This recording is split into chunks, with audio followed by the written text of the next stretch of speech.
The men that bring you takes hotter than female Custodes and more rage-inducing than female Space Marines. It's the Vox Cascadia podcast. Welcome back, everyone. My name's Chuck.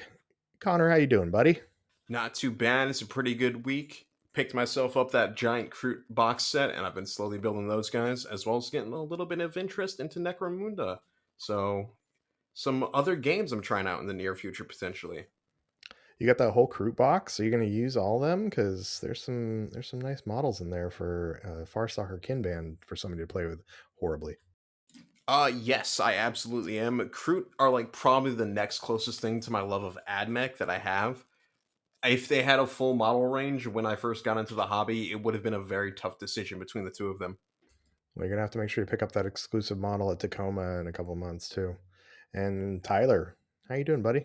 I'm pretty good. I'm pretty happy about the female Custodes. I'm feeding off all the rage from people. It makes me just go through and block a lot of people with bad takes, getting added to my block list. It's growing fast and it's making me happy. Sad that they're out there, but happy that I get to block them easily. Well, we're going to get into the female Custodes a little bit because it is a little spicy topic in our community. But besides being fueled by the rage of incel nerds, what have you been up to in the hobby? I've been working on my my Nemesis Claw a little bit, and then I've been working on kind of like a small little like walker for another project I'm working on. So it's kind of like a custom kit bash in the fashion of a tank head by this guy like who does these like weird mechs online. Are you talking about dumb robot stuff? That guy for like the kit bashing mechs? No, I'm kind of doing my own like little side project I'm working on. So Okay, gotcha. Because yeah, that's a guy I've always been following for a while now. He makes some amazing, like, fully kit bashed out of like just whatever spare parts he has, knights and like AdMech stuff. So like, oh shit, I can't wait to see what you make if you're going off that inspiration. Regardless, I'm still excited to see whatever you make because your kit bashes are always really exciting. So thanks for the tease. We'll be keeping our eyes out for that one. yeah, I'm really trying to like push myself with it and do something out of my comfort zone, because like doing anatomy and making like a mech work and stuff like that, and look right is kind of hard. It's not something I've ever done. So I've been looking at a lot of art and stuff like that, trying to figure out what I want to do and what bits I have and what bits I may want to buy to get it accomplished. What's the project for? Is it anything particular? Or are you just trying to do some artsy? I mean, like, yeah, it's something artsy. It's going to be for the zine that I'm working on. I kind of briefly mentioned in the last podcast, but we'll get into more of that in the future once I get a little further on with it. I've seen a lot of chat in the back channels on the Discord. Do you want to give us a little bit more of a teaser on that? Basically, me and some other people that I've pulled in, we're gonna be working on kind of a Kill Team themed zine for release later this year, and we got some interesting, just trying to give people a way to show them how to like various expressions of the hobby through Kill Team, and then maybe some interesting scenarios or something like that. For people to play with. Should be a fun exercise in creativity, and I hope the community really likes it once we get it out. Yeah, from what I've seen, it seems pretty cool. I'm excited to see what the final product ends up being. So myself, my buddy Nick was in town. He came down and we got a couple games of Kill Team in. My Blades Cane versus his Crute. He actually beat me on Friday night and beat me pretty soundly. And he said I was like taking my foot off the gas. I really wasn't. He just beat me. And then I stomped him into oblivion on the following Sunday. So that was good. I'm working on my Blades Cane a little bit. Try to get some more Dire Avengers going because apparently that's the thing. And I only have one Dire Avenger, and I always end up like getting him like shot off the board, and then I can't do my secondary activities. I've been saying Dire Avengers are way better than people are saying. People just don't kind of understand the team. Blades Game got a lot going on with them. I don't think we're going to see anyone mastering them for a minute.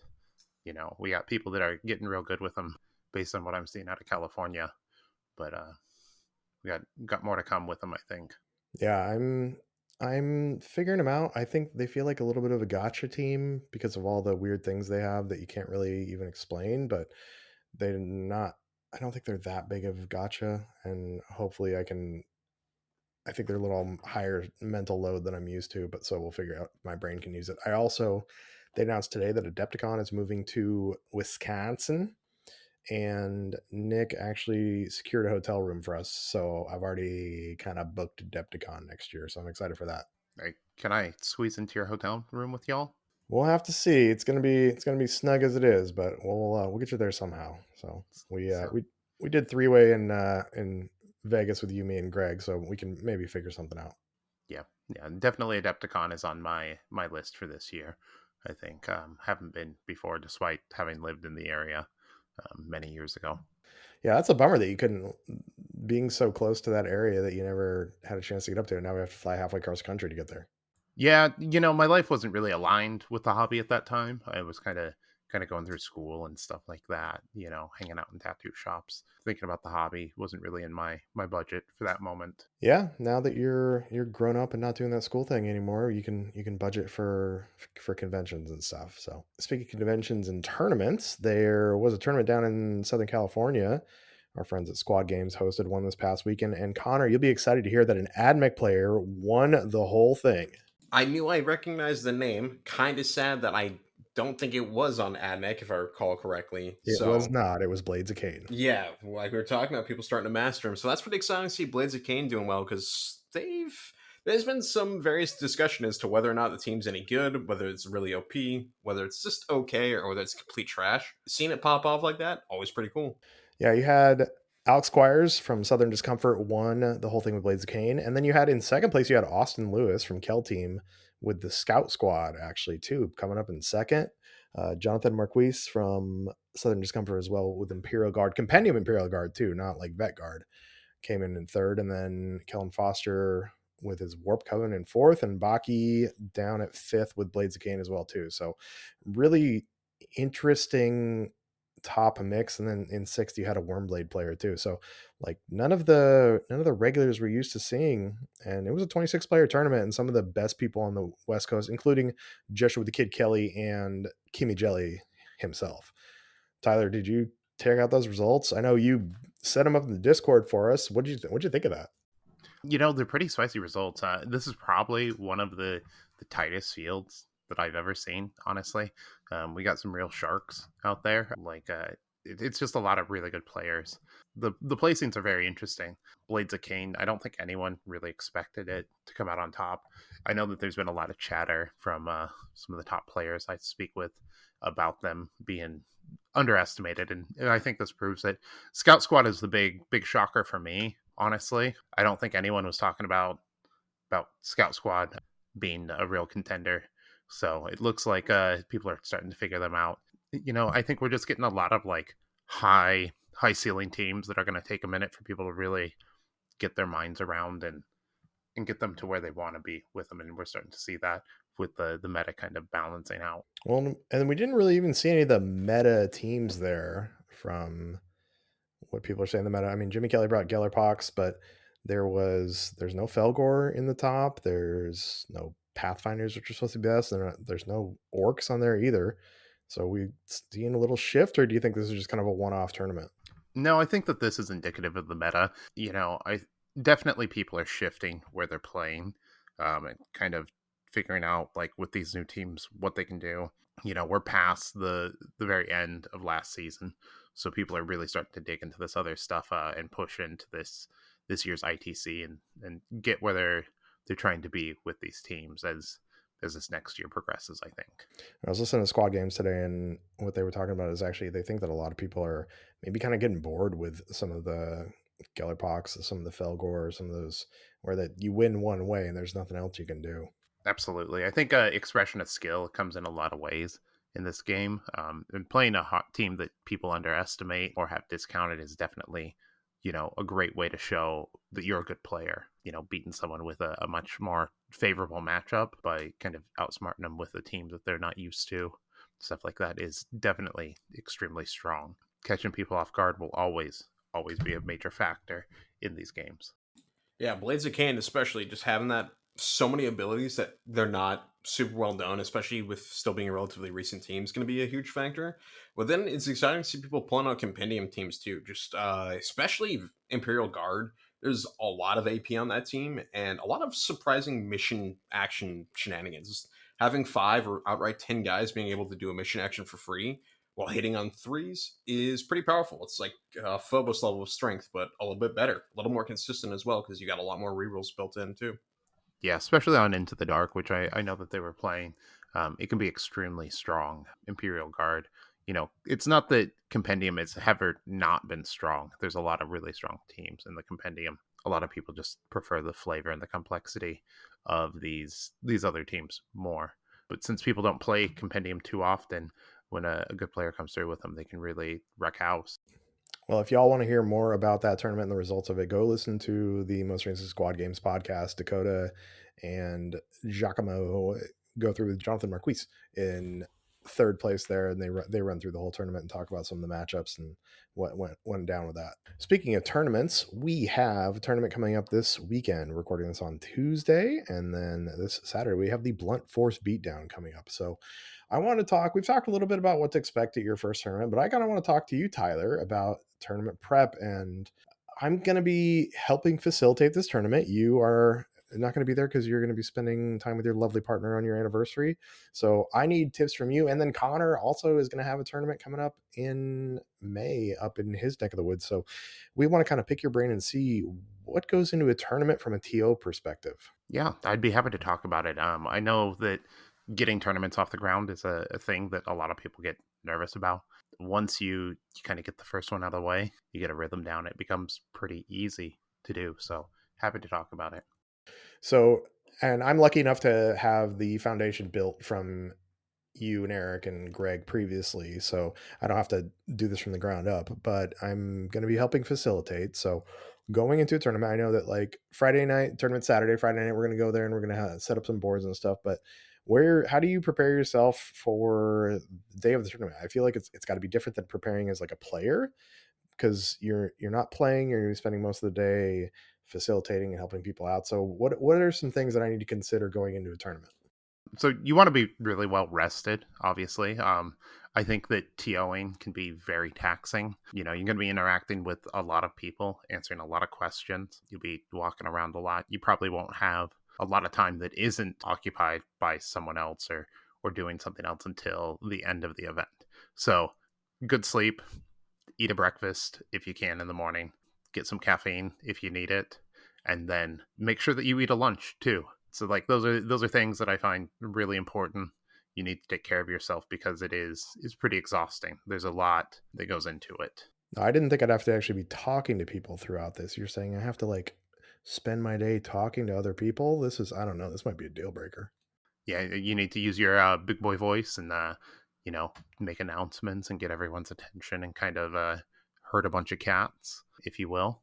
It's a lot of getting people on the right kind of time marks and stuff like that, because you need to be keeping track of round length, when the round started, how long the breaks are, when the next round's going to start. Make sure that everything's in BCP, because there will be likely issues in BCP, whether that's players or the app causing problems. So yeah, there's a lot of interacting with people that you're gonna be doing, whether it's directly to them or to the entire group of people playing at the time.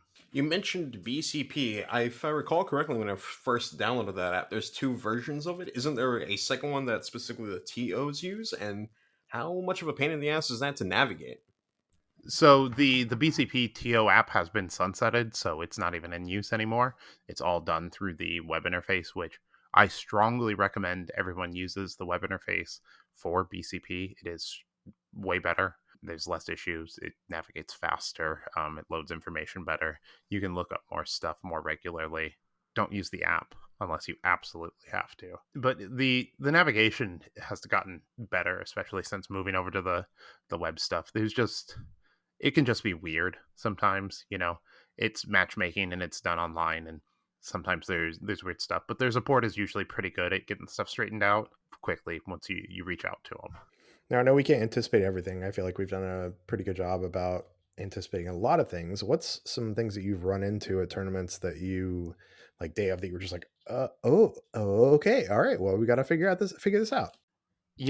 Sometimes we'll have people suddenly drop, and we usually try to make sure that people can play all of their games. So finding someone to play a game with them is usually one of the harder things, or accommodating, trying to make sure that everyone's feeling like they're getting their time that they paid for, because people pay for time at the tournament to play these games in an organized fashion, and just sitting out an extra round can kind of feel crummy. So you always want to make sure that people, if they are sitting out or have a bye, that they have an extra round.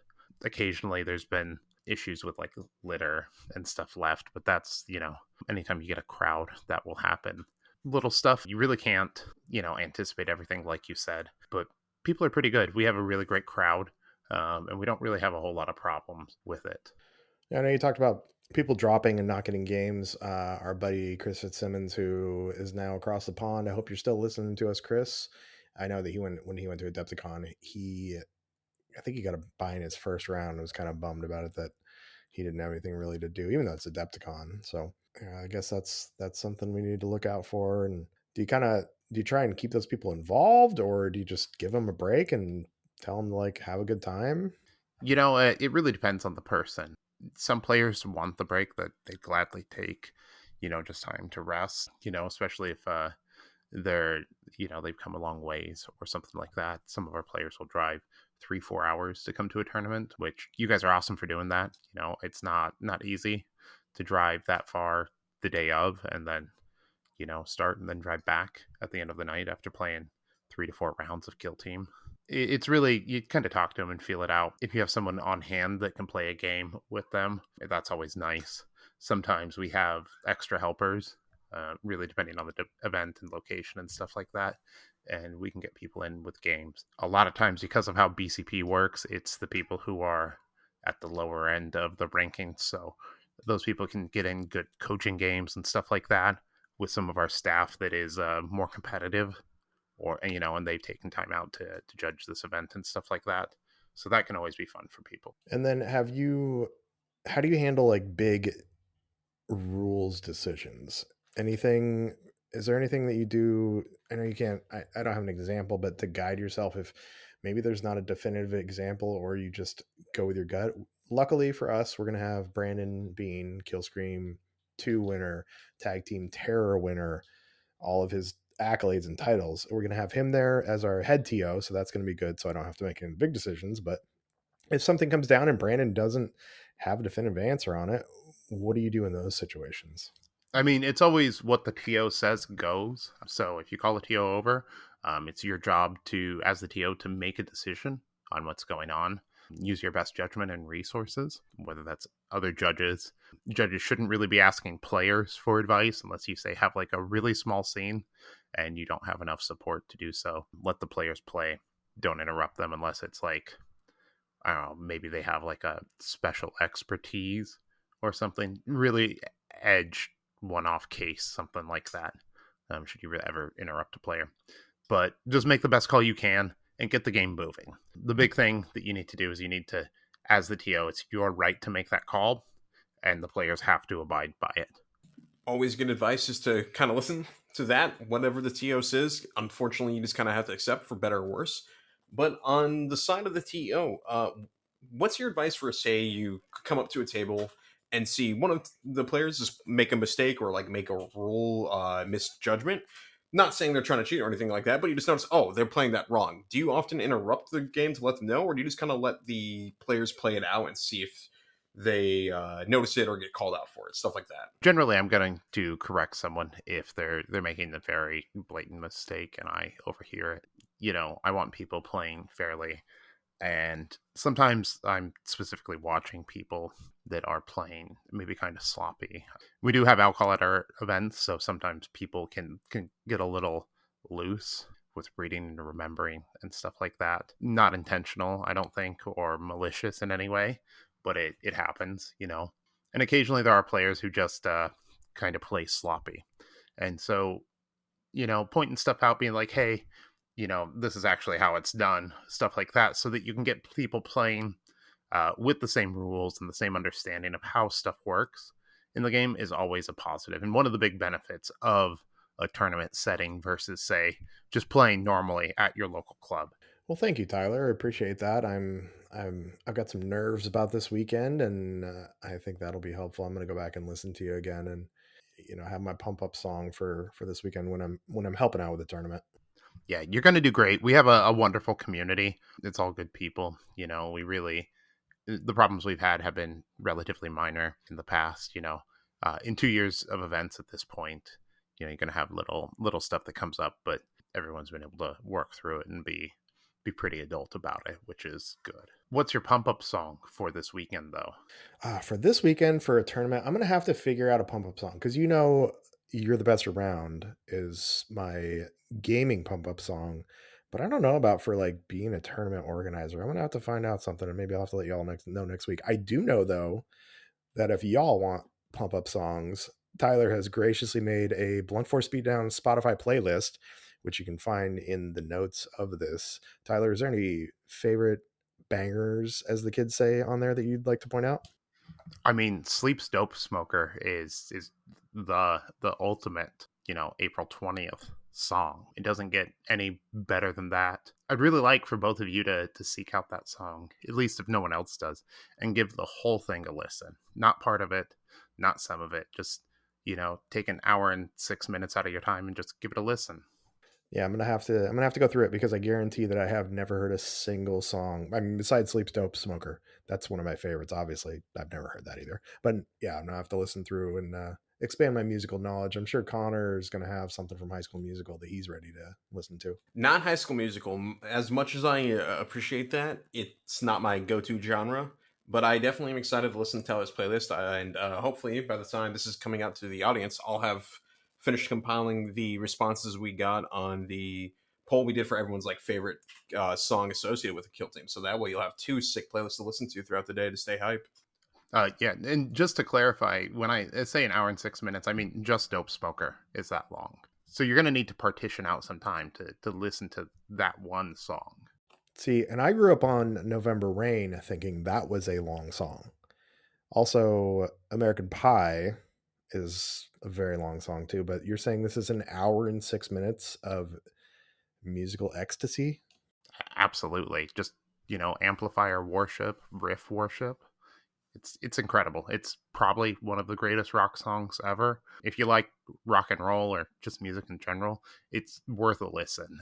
It's truly a unique piece of music that I think everyone should listen to. And if you like to partake, it's a good time to partake and listen. And I've been on a real weird like music my parents listen to kick lately with a lot of like Don McLean and just a bunch of 70s stuff like gosh, what's his name? John Denver. And yeah, just so this is going to be a very different change to my musical listens, but it should be a nice change. Yeah, it's if you're into the 70s stuff, you'll dig this. It's like Black Sabbath with more cannabis and even more riffs. So it's good stuff, really jammy. What's the song? Gosh, Tyler, you may know it. Hocus Pocus by Focus. That's one of my jams. So I haven't thought about them in so long. They're definitely one of those jam bands out there like Fish and Grateful Dead and things like that. A little before it though, I know like half of what you guys are talking about there. I need to expand this library of your older music, I guess is the most polite way I can say that, or the old classics. Hocus Pocus by Sierra, quiet down. Hocus Pocus by Focus is actually amazing. There's like yodeling in it. There's a pan flute, I think, too. It is like 8 minutes of amazing. All right, I'll put that on the list. I do actually have a list on my notes app for things you to, specifically mostly you, Chuck, tell me to listen to. So, or watch. So, I'll slowly be making my way through it. Speaking of that, have you got to Boogie Nights yet? I'm guessing you haven't. I have not, unfortunately, but I'm hoping to do it. Probably not this weekend because I'm out of town the entire weekend going to this cool ass event. I know, but maybe the weekend after that. And I've even painted 4 AdMech since last weekend in anticipation of you watching that movie. Where's the proof? You haven't sent me the photos yet. I mean, it's just use your imagination, man. No, I haven't painted any AdMech yet. I would have mentioned it. Now you would have got pictures too, because I like to give you those little like robot toaster teases and see how you react to them. Okay, I was about to say it. Like, how dare you let me down like this? If it makes you feel any better, I did watch Risky Business for the first time the other day, so that was a pretty interesting movie. It was weird seeing Tom Cruise so young instead of being like an action star. I mean, he almost looks the same age, pretty much. He is a really good plastic surgeon. Really, really good, you know? He's got to be in his 60s, close to 60 now. Yeah, for sure. He looks like early 40s at worst. Tom Cruise is, per the Google Box, 61. He was You born in just beat me to it. 1962. God, he looks great. Oh my god, he's as old as Conan O'Brien. Scientology. I mean, hey, they'll do it for you. Yeah, apparently for all the faults, at least it keeps you looking young. You got to like attune yourself to the. I don't like. I haven't watched that documentary. I need to watch that though. The Thetans. You gotta tune the Thetans out of you or something like that. Cast them out of you. That's what it is. That just sounds like the hocus pocus or whatever you'll hear in 40k universe, so that makes it even better. I'm telling you, hocus pocus by focus. Once you hear it, it'll be burned into your memory, and you'll love it forever. I promise. You know, it's weird. I don't know if you know this, Connor, but Scientology was started by a sci-fi author, so it's very same vein. What if they started a cult for 40k instead of a tabletop game? That would be wild.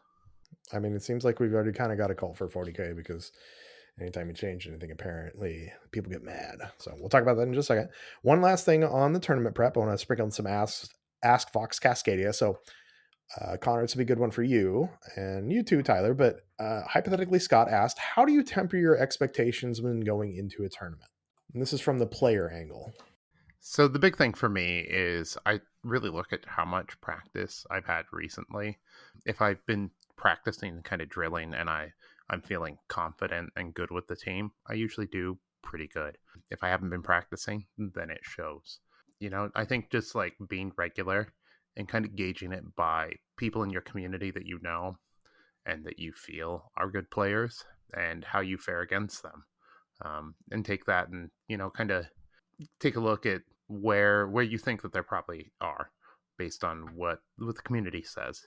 I think it's possible to estimate, you know, player skill and stuff like that in local community, and then you just kind of have to extrapolate from there. The more events you go to, the more names you start to recognize, teams and stuff like that.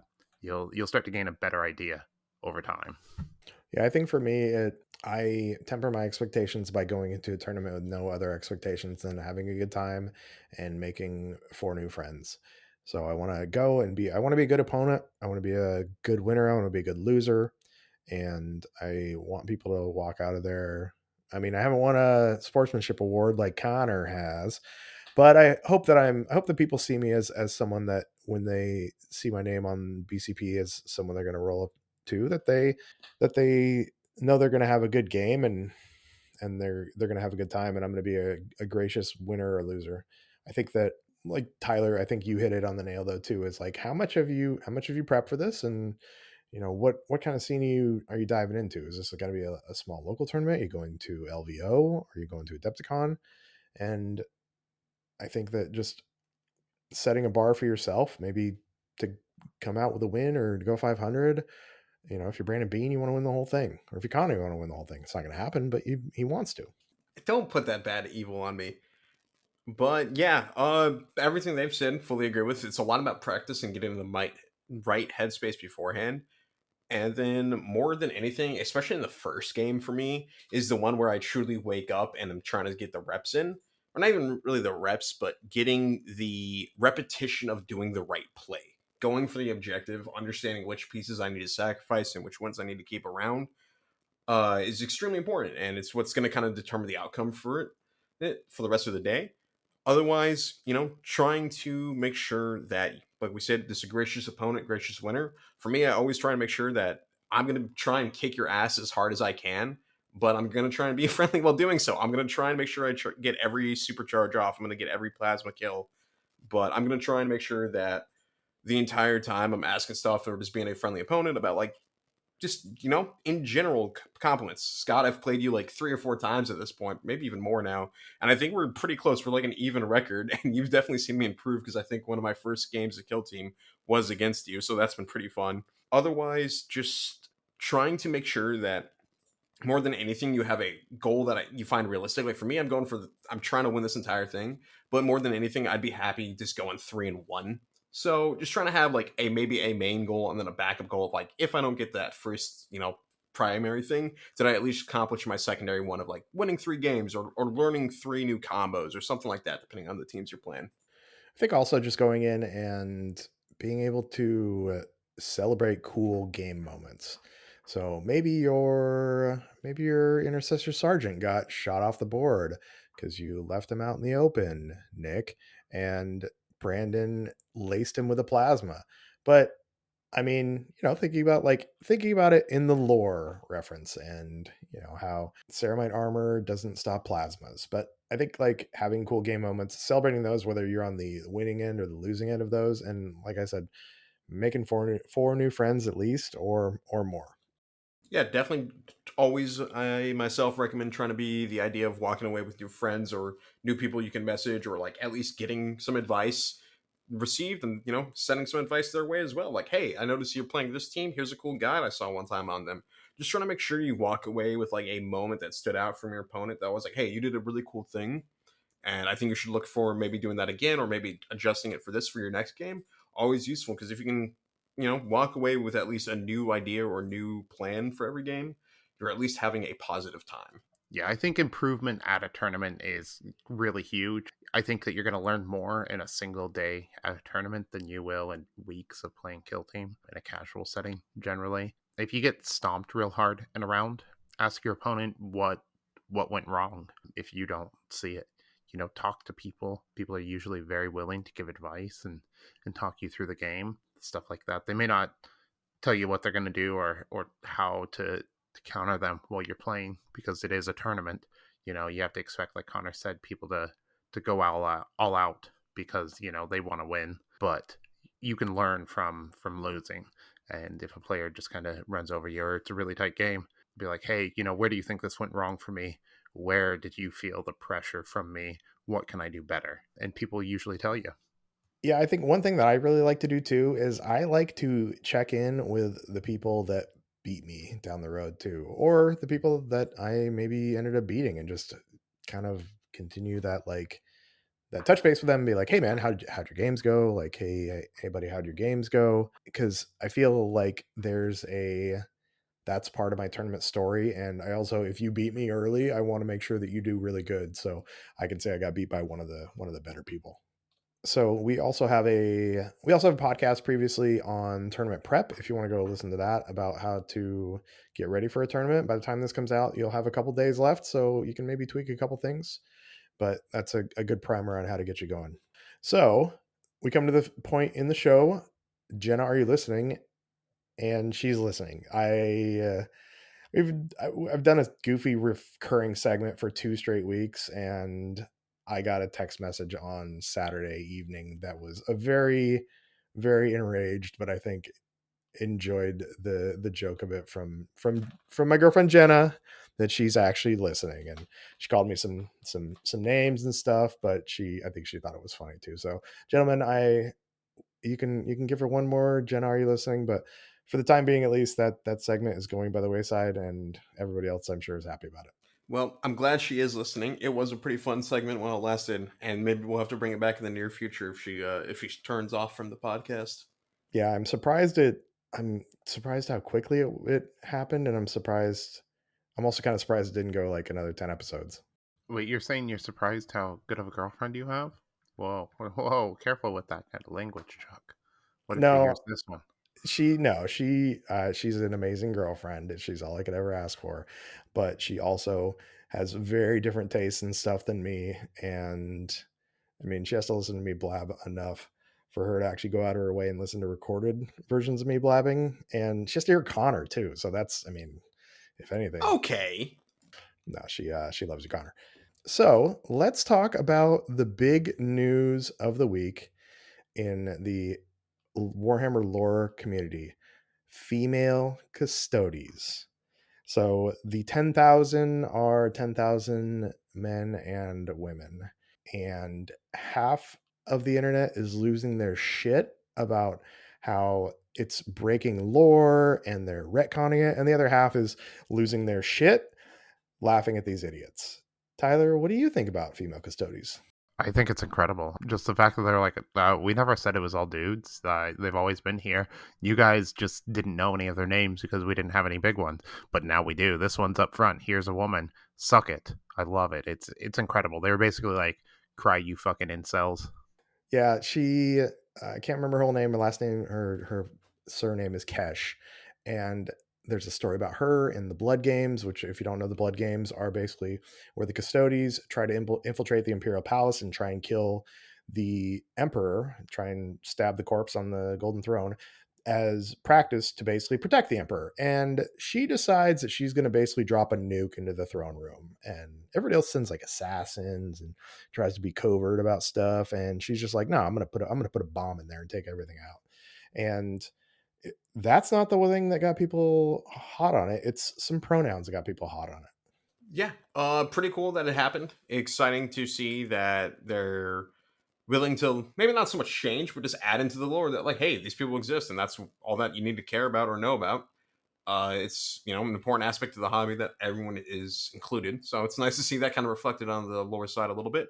The crazier thing to me about the story was, like you said, the nuke. I always kind of, whenever I hear about the Blood Games, wondered like, what happens if they succeed? Like, are they, do you stop your hand from hitting that big red button that's going to blow the Emperor up, or do you say, hey, you know what, we clearly aren't doing a good enough job, so maybe we have to just completely start from scratch and destroy the Imperium?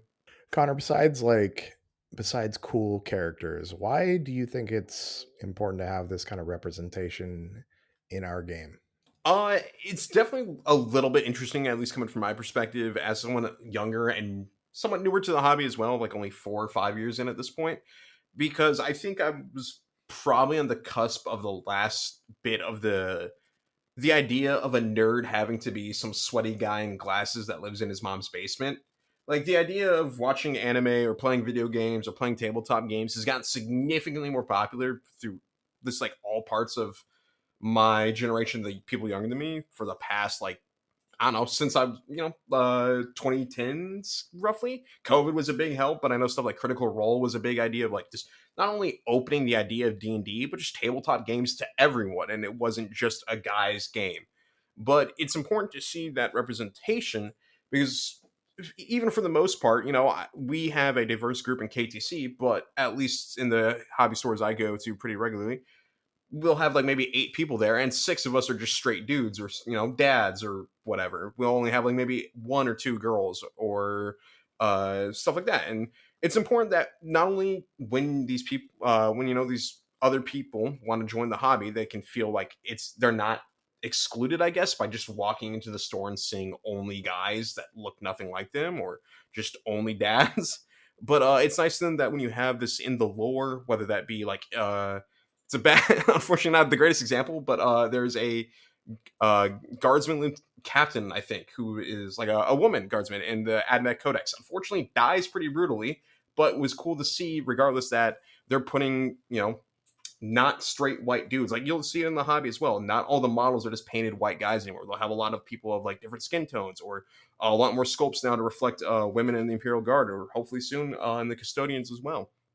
Just to show that as terrible as the story of Warhammer 40K is, the community can be a very welcoming and awesome community that is worth being interested in and worth putting your time into and worth joining because you're going to meet people different and similar to you, and it's just going to be a fun experience all around.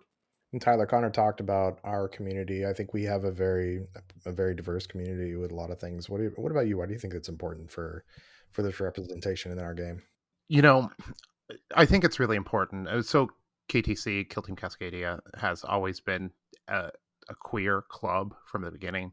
Is a place for people, any gender identity, gay, straight, lesbian, whatever, to come and play and feel safe. We want everyone to be able to play because it just gives us more cool people to play with. Anyone who thinks that women aren't cool, you shouldn't be listening to this podcast, and I don't want you at our events. And if you don't think female Custodes are cool, you should probably not be in our events or Discord either. It was a woman who introduced me to Dungeons and Dragons and to, vampire and werewolf the apocalypse and stuff like that. Women are cool, and having all just different kinds of people around you broadens your perspective. It's going to give you just more great people to be around. Yeah, like you said, I'm a big fan of women. I love their work. No, but on a more serious note, like you said, it's just important to have these people in it because more than anything, having the hobby open to more people means the hobby's going to stick around longer. As much as we love Warhammer and Kill Team and tabletop games, they're a very niche hobby compared to a lot of other stuff, you know?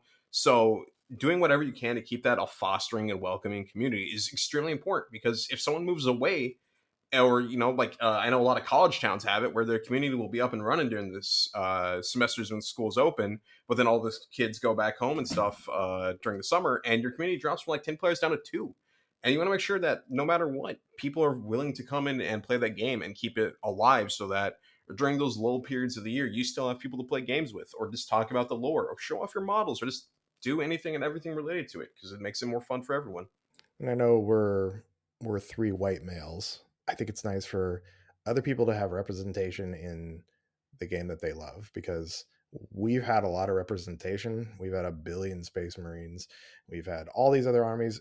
I think it's just good for other people to be able to see themselves in that game. And I can understand what it's like to not see that, because this is the life that I live. But I think from what I've heard from other people, that I think it's great to have that representation themselves and be able to see themselves in the characters in the game that they love.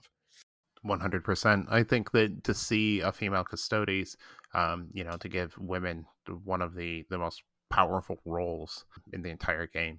There's few units that can stand toe to toe with the Custodes, especially as you get up into the shield captains and stuff like that. They're just nutty in their ability, and there's few things in the lore that can top a Custodes.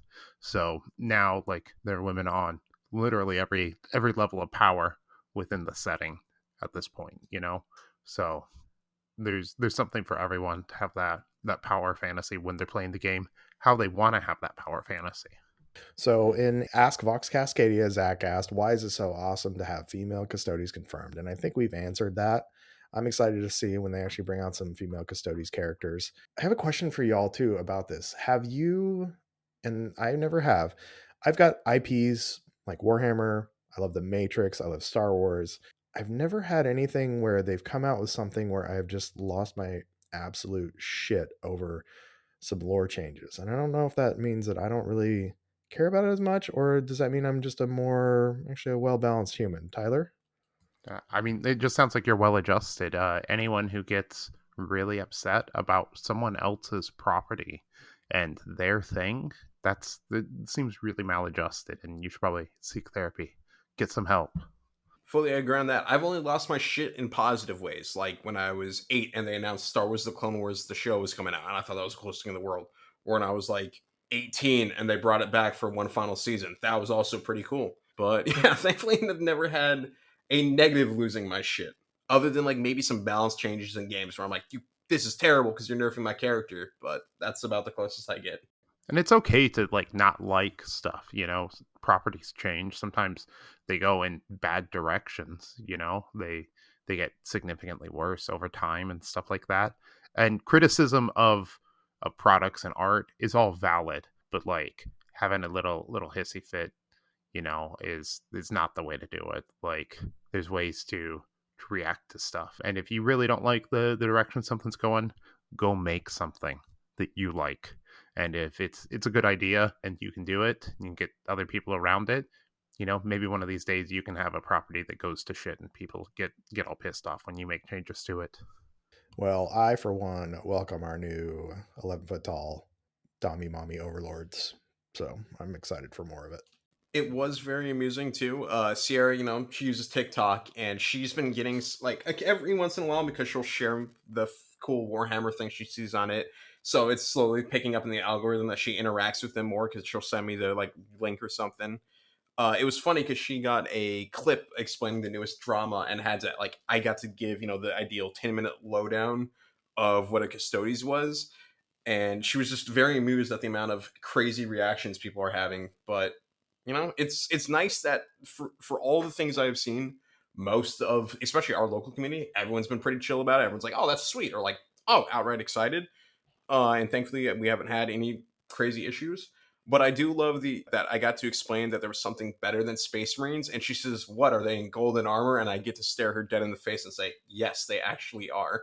So it's cool that we now have golden armored Sisters of Battle, but like 11 feet tall and even cooler and stronger. Yeah, I had to fill Jenna in on all the scuttlebutt, as she likes to say, with the new Fem Custodes, and made her watch a few videos of incels on the internet freaking out about it. And she's absolutely like, her mind is blown that people get so crazy about this. And I think she put it best is when the Little Mermaid came out and Little Mermaid was black, her answer that was, "This is a film about a fish woman."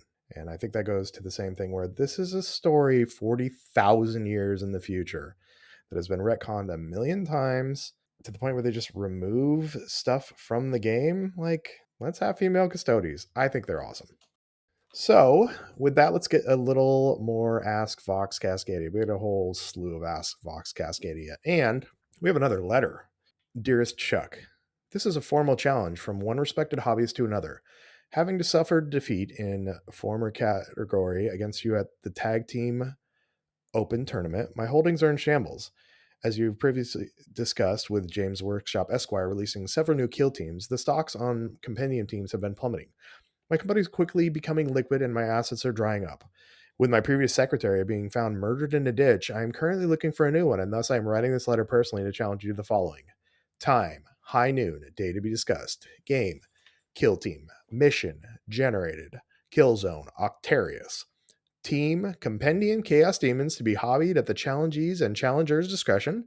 The people must know who the gods smile upon. I decree that a battle report is to be made and covered with the challengees' Vox program afterwards. If you accept my duel, then please mail my pistol included in this letter back. It was very expensive, and as previously stated, I cannot afford another one. Kindest regards, Mrs. Page, CEO of Phobos Holdings, LLC. So, I've been challenged. Reading that, all I could think was the like, there's been a murder from The Office thing, or like where they're having the Mexican standoff at the end of the episode, and I cannot wait to hopefully watch this event in person. Maybe we'll like get an old timey announcer person to come and be like, "Oh, and Chuck has rolled 3 6s and a 4, an excellent shot for his demon," like in some old timey cowboy announcer voice or something. But I can't wait to see this great challenge page. I'm even more excited to see the teams. Yeah, it sounds like we just found our announcer for the event, Connor. You just signed yourself up for it.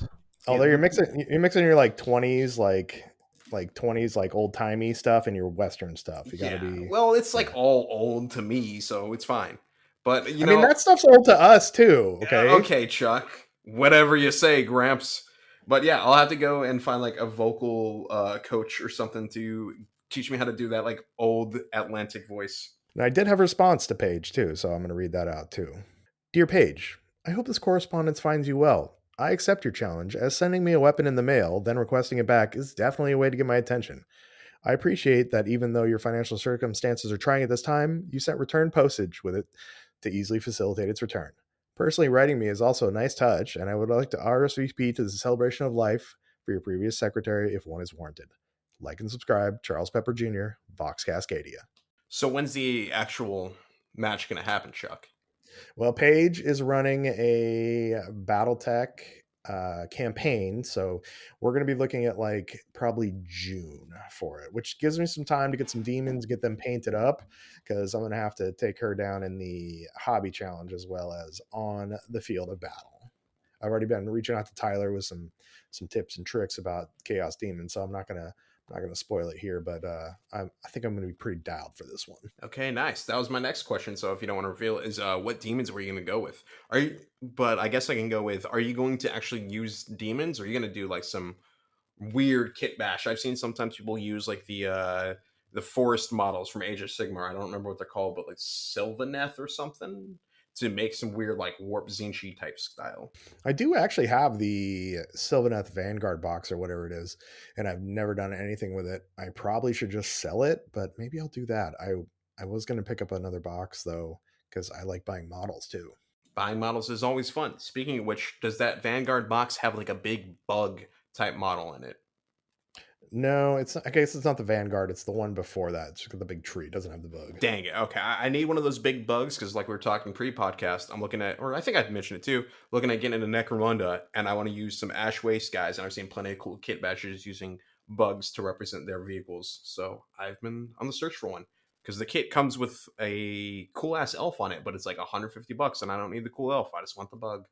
Tyler, Connor and I were talking about before the podcast in the pre-show. We were talking about how he's getting into Necromunda. Have you ever played? Yeah, Necromunda is actually the game that got me back into the hobby like 7 years ago or something. It's when the new box with the Goliath and the Escher had just come out, Hive War or whatever. Yeah, I asked for that for Christmas from my family, and they got it for me. And then Kill Team came out shortly after I got back to Oregon, and I've been solely committed to that since. Well, maybe one time we'll have to have a throwdown. What house or gang do you play as, Tyler? I have a Goliath gang that's mostly finished. I still need to, they were the first models I painted when I got back into the hobby and kit bashed and stuff like that. So they're cool, but they're definitely like not up to modern snuff for me and my paint style. That's totally fair. I still have my first Marine painted and it looks terrible, but I love the guy. So, the fact you have Goliath feels very fitting for my very limited understanding of Necromunda lore. Maybe you'll have to get some cool big ass like oil rig type vehicle and we can play a match of Ash Waste. I'm personally probably going with the Ash Wastelanders.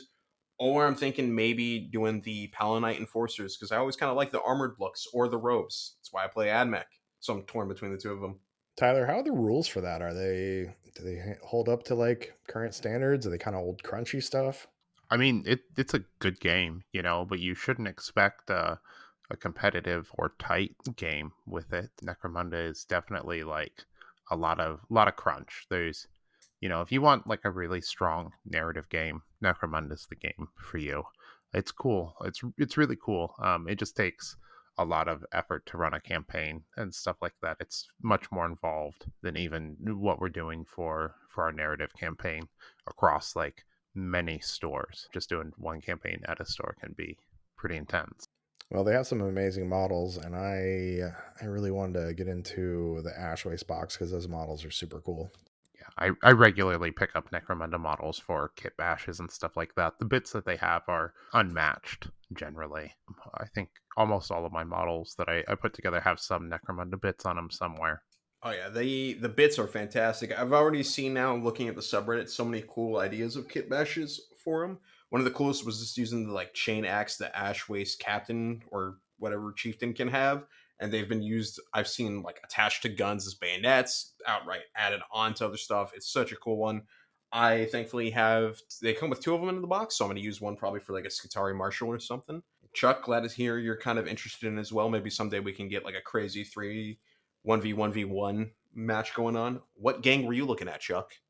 What's the weird guys from Ash Wastes? The all the with all the Oh, Ash Waste Nomads. Is that the Nomads? Is that what they're? Yeah, those guys. I like those guys. I Yeah, think they're cool. they I look think really they're sweet. They're cool. like Tuscan Raiders, but 40k-ified. So they naturally struck a chord with me. Yeah, I've seen a couple people. Somebody did a kit bash. What was the kit bash somebody did recently? That was on the Discord with them. Oh, I know what you're talking about. Someone used them to make Skitari. I am going to go find that because I want to make sure we credit the proper person after talking about their cool stuff. Yeah, that was really cool. All right, and we've got a couple questions from Zach, just regarding dice. He's got us. He wants us to regard some dice. Actually, see what I did there. Would you rather have an opera with 2 defense, but on a 2+ save, or 6 defense on a 5+ save? I think 6 on 5 maths out better. Generally, more dice is generally more powerful than less dice. AP2 would just nuke the 2+ model. Wouldn't even have a chance. Whereas the 6 saves, it's still rolling 4 dice, so you have a chance to make it block a considerable amount. Yeah, fully agree with Tyler. 6 up dice or 6 dice even on 5 up, I just think is better. Maybe if it was the 2 dice as an invuln save, I could maybe see that one being better, but any AP is going to shred that profile. Yeah, that's what I was wondering too. Was if you had the 2 dice was an invuln, Because yeah, AP2 is going to take that out. Even if it was an invul, I'd still go with the 6 dice because just weighted numbers. I think statistically that's still better, but it is what it is. And thankfully, scrolling up worked. I didn't have to do too much stuff, but it was community member Josh, R37 underscore noob, I believe is what the Discord tag is. But they made some Casterkin, or rather what they call them, Scarskin Raiders. So Casterkin counts as team. So very, very cool. Can't wait to see those painted up. The kit bashing on the guns, excellent. The plasma rifle especially, it was such a cool idea. Yeah, I like the plasma that, if I remember right, has like an extra stock on it. Yeah, he took like the long rifle stock from there, like as you know, a long rifle as the name implies, and then shoved the plasma gun on top of it. So it looks like you can breech load the plasma gun. It's super fun. So, Zach, you've got their answers. If it's invuln, I'll take the two dice and on the 2+ save, but I think I got to go with the 6 defense on the 5+ saves. I'm sure you math this out, so hit us up in the Discord and let us know what your answer on this is. So Zach had another question too. Is Chuck ready for an airbrush shot? And included with this in the Ask Vox Cascadia Discord channel was a shot of an airbrush next to a bottle of Espolon tequila.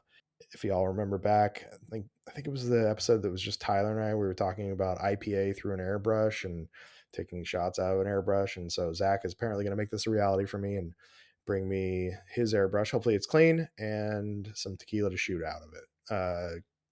Honestly, it's a little frightening. I worry about the atomization of the alcohol being sprayed into the mouth. It's not. I am not going to do it out of the nozzle hooked up to a compressor. Like I'll take it straight from the cup. I don't care what else is in there. But I've done that dumb move where you ever like spill some alcohol on the counter and you're like, oh, I'm going to suck it up, and you kind of like atomize it, not even atomize it, but take it all in with a bunch of air. It's the worst thing ever. I'm definitely not taking it out of the nozzle end. I will take it out of the cup all day long.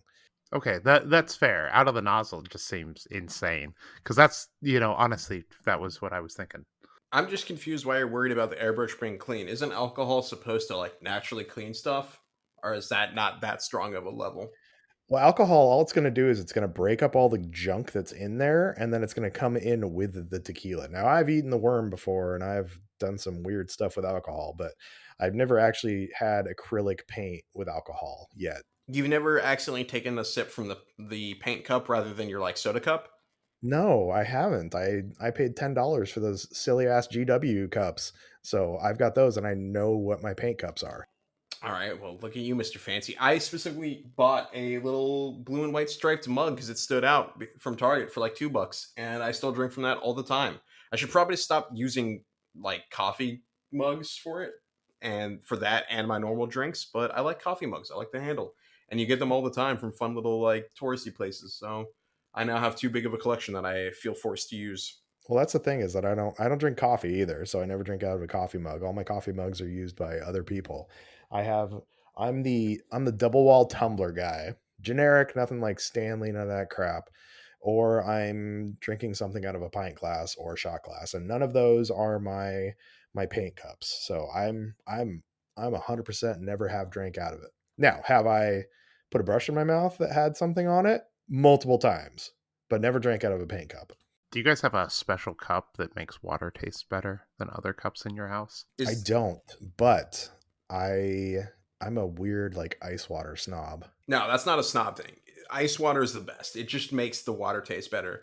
But Tyler, are you saying this is like you have a cup that claims to make the water taste better, or like you just feel like there's something about the cup that makes it taste better? I have 2 specific cups in the house, and water tastes the best out of those 2 cups. Other cups aren't as good for water. It's only good for water also. Other, like juice, that's a different cup. Soda, if I'm having soda in a cup for some reason, that's a different cup. Beer, definitely not in this cup.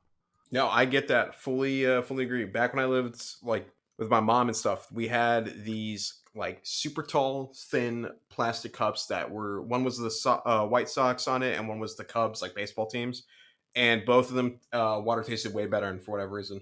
Tyler, do you know the Pizza Hut cups? Yeah, the Cambrio ones. Yeah. Yeah, the red ones. Yeah. Classic. Mm-hmm. Yeah. Yeah, I miss the old Pizza Huts, like on the inside that were super tacky. I do too. There was one over in Hazeldale across town that was like It had a we lived in Battleground, so we lived like 30 minutes away. We drive into town just to go to Pizza Hut. It was amazing. You could actually, Connor, you could actually go and sit down in a Pizza Hut. You didn't have to go just pick it up or have it delivered. I actually did because the one that when I was a kid was next to the Blockbuster, so we'd often go to both those places. And they're both dead now because you didn't go there. I'm sorry. Back when I was living out in Kansas, there was one right by my work, like an old school Pizza Hut with the Pizza Hut building. It still had the fake Tiffany lamps and stuff like that hanging in there. It was like a flashback. I don't know what like the Tiffany lamps are, but I do love whenever you see what used to be a Pizza Hut building and it's not anymore and it's been taken over by another restaurant because it's got that clear Pizza Hut roof, but now they're like, no, it's not a Pizza Hut, it's a McDonald's. 100%. It's going to be a Mexican restaurant or a chicken place. I think, yeah, it's like 60% Mexican restaurants. Muchas Gracias is probably the most common one I see out here in the Oregon area. My favorite is I've seen a Mexican place that took over a Chinese place and they just painted sombreros on the pandas that were done on like all the mural art on the side. I love seeing stuff like that. It just adds to the experience whenever you go in and eat. Connor, do you have Muchas Gracias up by you? I don't believe so. That's not ringing a bell. We got Taco Bell and then we have Taco Time, but it's different than the Taco Time that's down in Oregon from what I understand. Because I said to Sierra, like, oh, we should go. It's great. She looked at me like I was insane. But then I found out there's two different taco times. So that was interesting. You should, when you're down here next weekend, you should hit up Muchas Gracias. Get an Oregon burrito. It's carne asada. I think it's carne asada, potatoes, like red peppers, and ask it for it crispy because they will take this big ass burrito and they will fry it for you. And I don't eat meat anymore, but it is goddamn amazing. Do you just like it because it's got your last name in it? No, that's not it. I like it because it's delicious. Okay, it does sound good, but I was curious if like the fact that it had pepper in it enhanced the flavor. No, you can put pepper in anything though. In fact, I have put pepper in way too many things. Do you eat stuff without pepper that often? I mean, like pepper goes in almost anything, whether it's black pepper or like green bell peppers, pepper flakes, cayenne pepper. See, I was mostly thinking like green and red peppers because I kind of forget about like the black pepper, like you said. But no, I'm thinking about it. I guess I'd probably have pepper in nearly every meal besides like breakfast if you're having mostly just like pancakes and waffles. But if there's eggs, there's pepper going on that. Yeah, and red pepper goes on everything. I've got the like Lowry's like bulk sizes of those, and I put that shit on everything too. Chili pepper crisp, which is a kind of a hot topic in the food world right now because like chefs trying. You're gonna get us sued, buddy. Yeah, absolutely. But that goes on anything like pizza. Put some like your favorite chili pepper crisp right on it. Why are we gonna get sued? I haven't heard this story. So what's his name? The guy from was it Momofuku? Oh, Guy Fieri. No, not Guy Fieri. Damn it. The guy who did Momofuku. The noodles guy. David Chang? Maybe. Yeah. I think that's his name. Yes, David Chang. There was a thing where he dropped the trademark on it. So there's this stuff called chili crunch, which I think is just like red pepper flake and like oil that's been like fried up. And he tried to trademark it and sue people into oblivion after coming up as a small like restaurant guy himself. Got super famous for this noodle restaurant, I think in New York in Momofuku, and then tried to sue people in oblivion for copyright stuff. So, but apparently from Googling him, he dropped that copyright. Ah, well, thank you for the TLDR. And this has been the Intellectual Property Corner on Vox Cascadia. Let's get back to Ask Vox Cascadia. One more from Zach. When the Rattling Kill Team comes out, what's their team rule going to be? They're going to be fast as fuck, and they're going to shoot from silent. I bet. What do you think, like 8-inch move? 10-inch move? I don't know. I think they're probably going to have like a move dash and then like some shenanigans to shoot and stuff like that. I'd expect like a cross between Corsairs, like the speed of them, and kind of like Leagues of Votann style shooting. I can see that. I was going to say they probably, just due to the movement, they have built-in traverse for free, and then first two of climb drop free as well, just like as a team-wide rule. Do you think they'll have like cheese tokens? No, but I do hope they'd have some sort of shenanigans like Wormblade and the Mandrakes do of like teleporting across, but you can say it's like they're taking rattling tunnels or something. I think we need a rat team. I think they need to bring rats back. I mean, it's time for a new faction in 40K, right? It's been a good year and a half since we got squats back. Well, we did all see the leak today.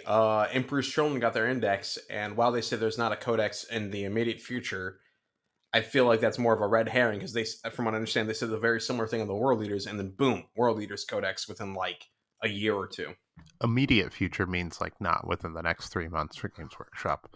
I feel like basically as far as you can push out their roadmap. That's what they're saying, in my opinion. So I think 6 months to a year and a half is very reasonable. End of 10th, at the latest, maybe beginning of 11th. We're gonna get a big old chaosy snake Primarch come back too. Yeah, you know it. They're definitely going to bring back Snake Boy.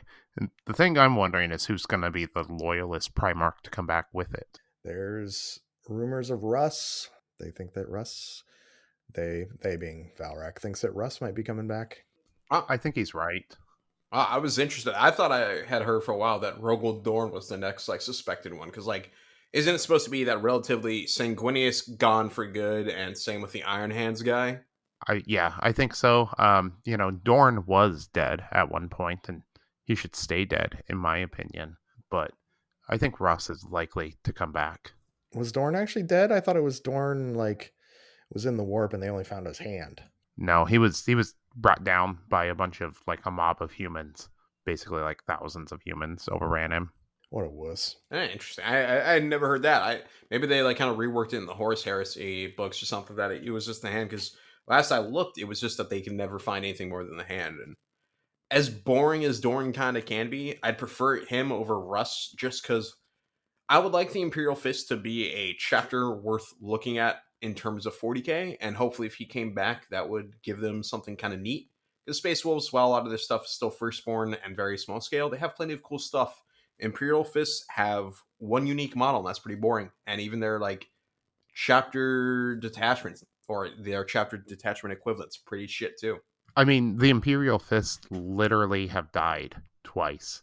They don't deserve their Primarch back. They don't even exist technically anymore. They had to have like a bunch of their successors come back and give them Gene Seed and secretly remake them. Yeah, I don't think Dorn should come back personally because he's mad at him for sucking so much. Maybe when they get good. She's gonna sit in the warp, pouting with one hand. I could see that. I also didn't really wait. They have died twice. I know there was like the one where like they all got killed except for one guy, right? From like an orc horde back in like the War of the Beast or something, right?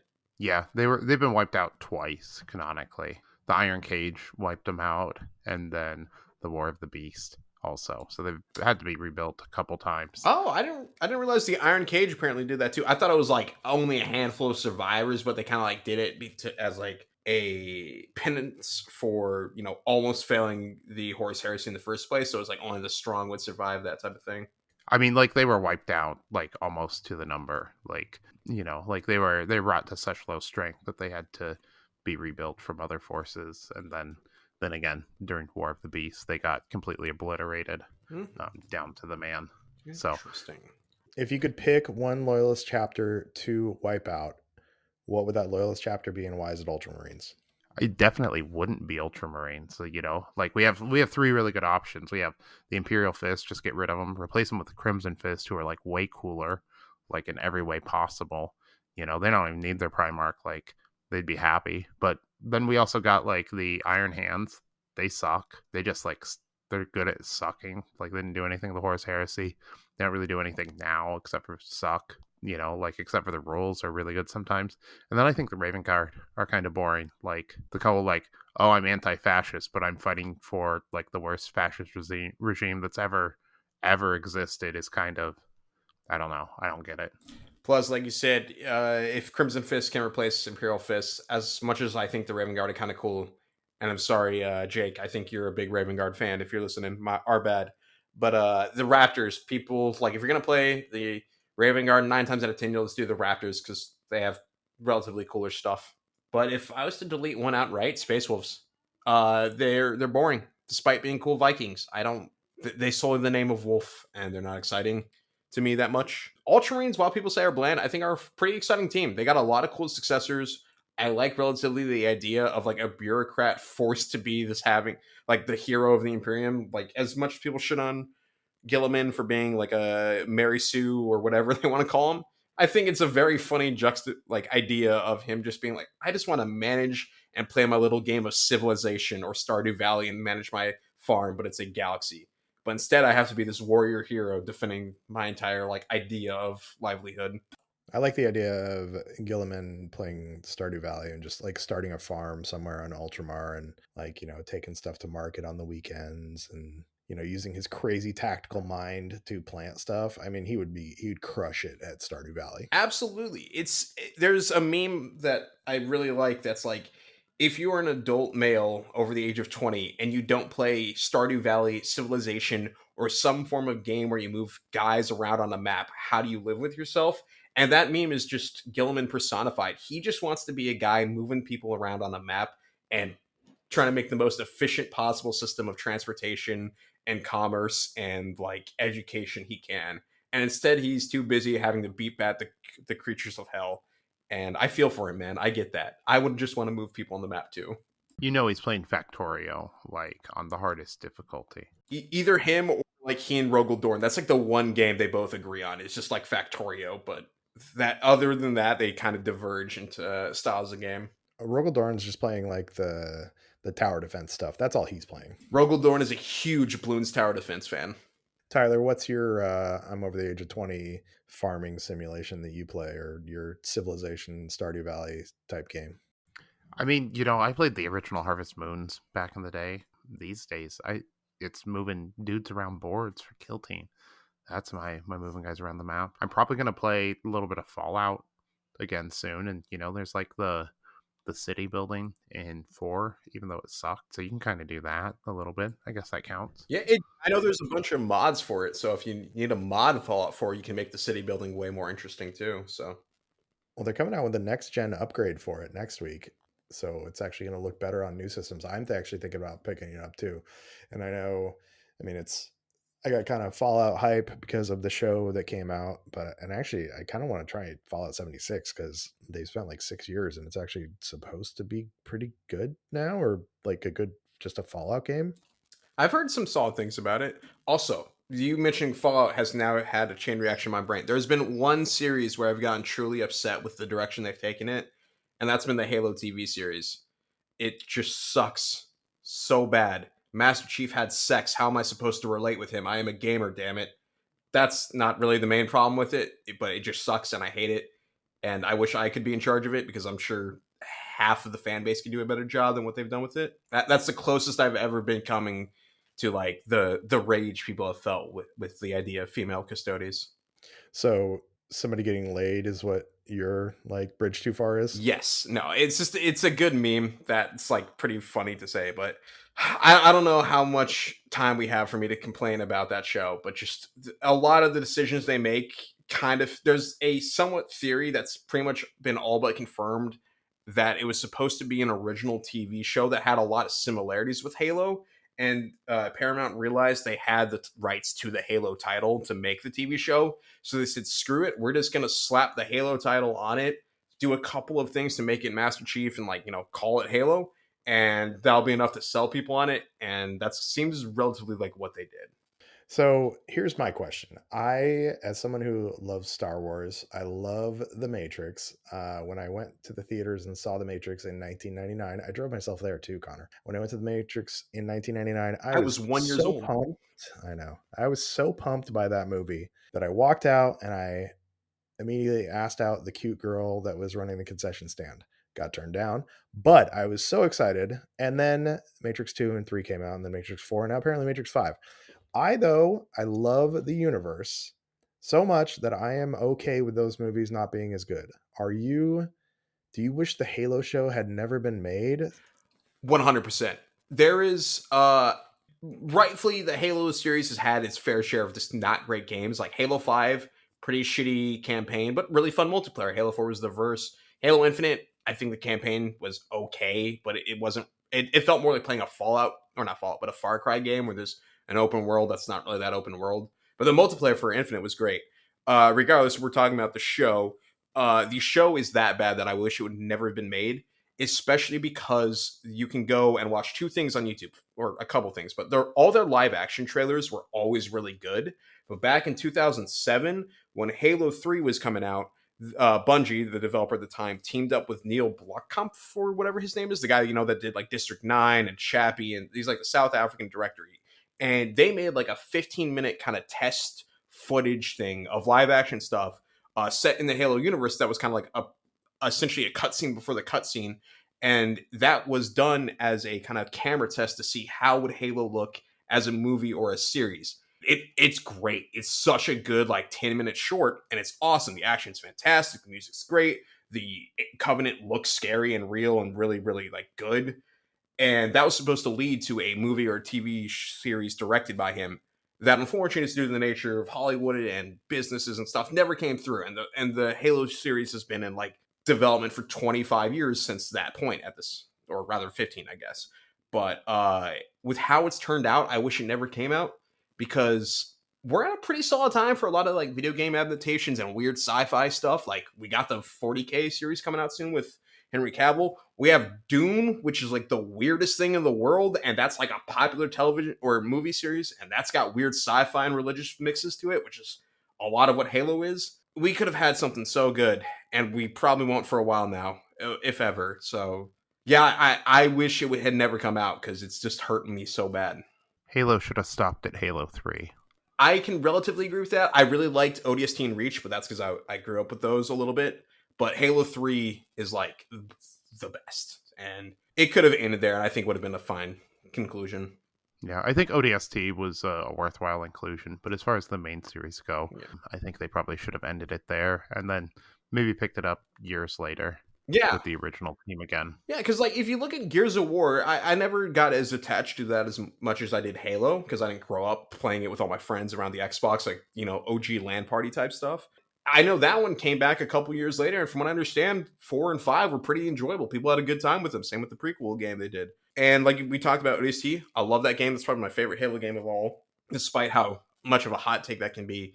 If I was like, they just gave me infinite money, I'd take like essentially Band of Brothers or The Pacific, like, those World War II style shows that are pretty solid, mix that in with ODSTs, and barely even have Master Chief or a Spartan in it until maybe like the final episode where he saves them in like some crazy conclusion, and then it's like that hype. It's like when Luke Skywalker shows up, at the end of the movie to save the day type of thing, but it's Master Chief. Now I just want to go watch Master Chief fuck. The worst part is they made the person who he bangs the equivalent of the Arbiter. And it's like, if you're going to have Master Chief fuck, just make it the Arbiter, People just fulfill that bromance they've had and make it a romance. So if you guys want a great example of like a live action that was made that never came to fruition, you guys should go watch the Uncharted, and I linked it, I just sent it in Discord. Don't watch it now. Uncharted with Nathan Fillion, it's like a 15-minute long movie that they made from, essentially he's playing Nathan Drake, and then they went and grabbed Shia LaBeouf for it. So I haven't watched the Uncharted movie. It wasn't Shia LaBeouf. It was Marky Mark again. He was solely, and then it was Tom Holland. It was Spider-Man. Oh yeah, Shia LaBeouf. No, sorry, you're right. It was Tom Holland. Same thing, like Shia LaBeouf, except a little bit better. But Tom Holland is not Nathan Drake, and you have to watch the Uncharted, the live action fan film. Nathan Fillion. Google it. He's Nathan Drake to a T, and also an amazing actor. So Nathan Fillion also in the ODST. So continuing the trend of Nathan Fillion as being a cool guy. Hopefully he shows up in the 40K universe too. I'd love to see him next to Henry Cavill as like basic, imp guard next to Cavill's like Custodes or something. Didn't he do Nathan Drake's voice, and like wasn't his likeness based on him? No, Nathan Drake's voice was the voice actor that did everything for a long time. The likeness maybe, but the voice is not. The voice is the one guy who does he does a million. Nolan North, I just Googled, and Nolan North looks very similar to Nathan Fillion. Like when people were talking about a live action one, it literally could have just been Nolan North. All right, so enough about IP properties that got ruined and never came to fruition. Let's take one more question. We have Sam, my buddy from the coast. Sam asks, why is it that the better I paint my teams, the worse my performance in game gets? How can one break this cycle?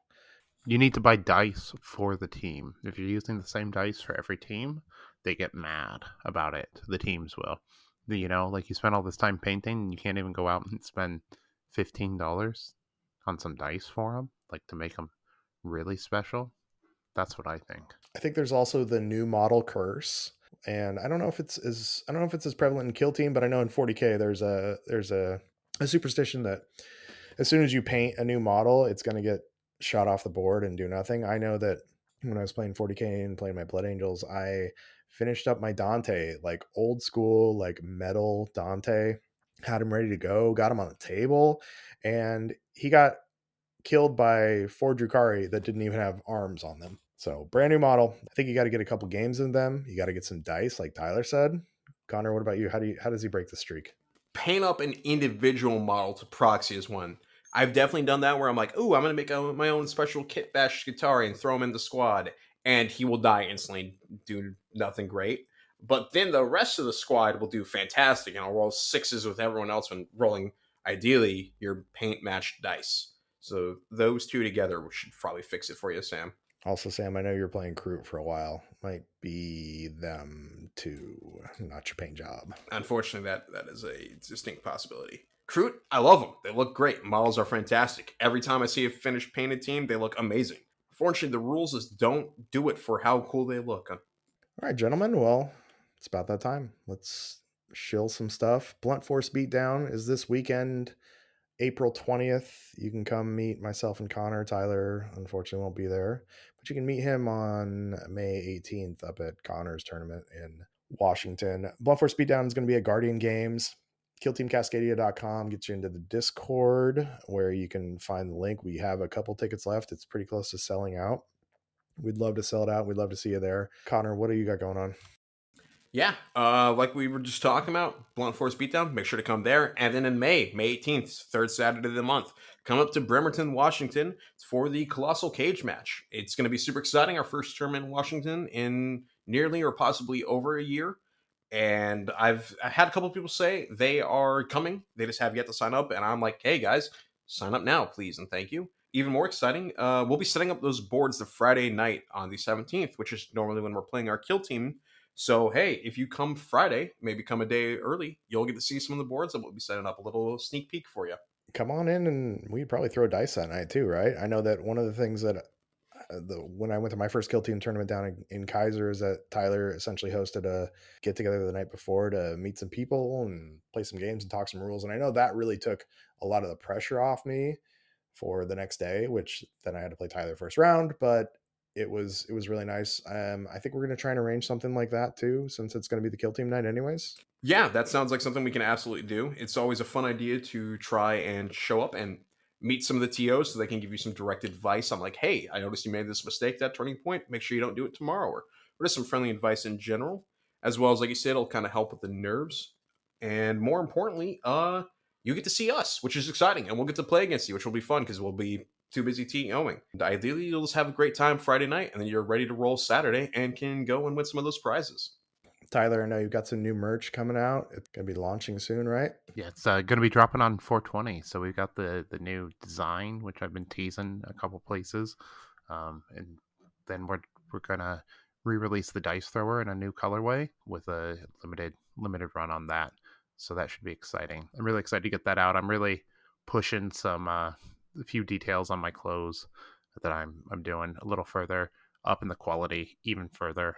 This is going to be on a different cut of shirt and stuff like that. And then I'm doing hem tags and things like that just to make it feel real special. Nice shirt you can get in the hobby. That's absolutely true. By far the nicest shirt you can get. Am I wearing the shirt underneath the hoodie right now? I'm not wearing a shirt underneath the hoodie, but I was probably earlier. Right now, wearing that nice crew neck sweater you got, Tyler. Always comfy and warm. And you mentioned some new color waves. Are you able to give us a hint at all as to what those might be? It'd be real good if you were out in the forest, but safe still. Ooh, okay.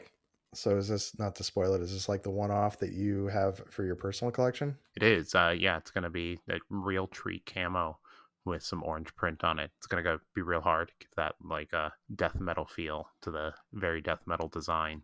Yeah, that'll be nice. I saw one of your shirts on YouTube the other day. Actually, there was a content creator who was rocking one of them. Yeah, Sam Lenz was wearing one of our shirts, and I talked with him the other day. Actually, right before that, I think he's actually going to be coming out for Kill Scream. So, stay tuned for more details on that. It should be pretty interesting. Yeah, and Killscream 3, we're still finalizing stuff. I think we'll be announcing it pretty soon, I think. We already talked about the weekend, October 4th, 5th, and 6th, but we'll have even more details to come in the future. And make sure you're there for the 4th as well. We're going to be having stuff happen all 3 days. So we want to make sure that you're there for all the exciting things that are going to be going on. Well, gentlemen, anything else that you all want to cover, let the people know about tonight? Nothing in particular other than, keep your eyes out for those events. Make sure to sign up for Blunt Force Beatdown. If you're hearing it and you haven't signed up, you got like 2 days. Make sure you can come and make it. We'd love to see you there. And if not, you got plenty more time until the Colossal Cage match. So sign up for that one so you can show up in Washington. All you Oregon folks that listen, Paige, you've been on the podcast. We've already called you out. So I'm calling you out now. I challenge you to come to that one. I understand totally if that's just not feasible, but I'd love to see you there. And all my other Oregon friends that listen in and I get to see you when we come down. How about you come up to Washington? It's nice. And we're closer to the ocean, so that's pretty cool too. Well, you sell it so well, Connor. Connor, Blunt Force Beatdown predictions. What's your day gonna be like there? I want you to call your shot right now. Like, where am I finishing? Yeah, where are you finishing? Ideally, first place. I think I can do it. I'm going to probably have to get a little more practice games in just because it's been a little bit of time. But it's with my Hunter Clade. I know those guys back and forth. I can tell you every data sheet without even looking at them. So I'm hoping to go 4-0 across the board. Ideally, that would be that. If not, 3-1. Really hoping to match into just a bunch of Marines. I have a good time fighting Marines, and I like killing them. So hopefully, intercession across the board. Have you thought about maybe just going for like Sportsman again? Because I don't know if those other predictions are realistic with AdMech. I hate you. I think that might be the latest we've seen it in the podcast. But screw you, Chuck. No, hopefully I'll still be a good sport the entire time. Never, of course, wanted to be a dickhead or anything like that. Ideally, just, playing well. I don't have to go up against Brandon, which will be nice. There's a couple of names I see on it that I'm definitely going to have to look out for, but I have answers into most of the teams that I'm expecting to see. Well, it's great to talk to you all, gentlemen. I will see you Friday night, Tyler, and I'll see you Saturday, Connor.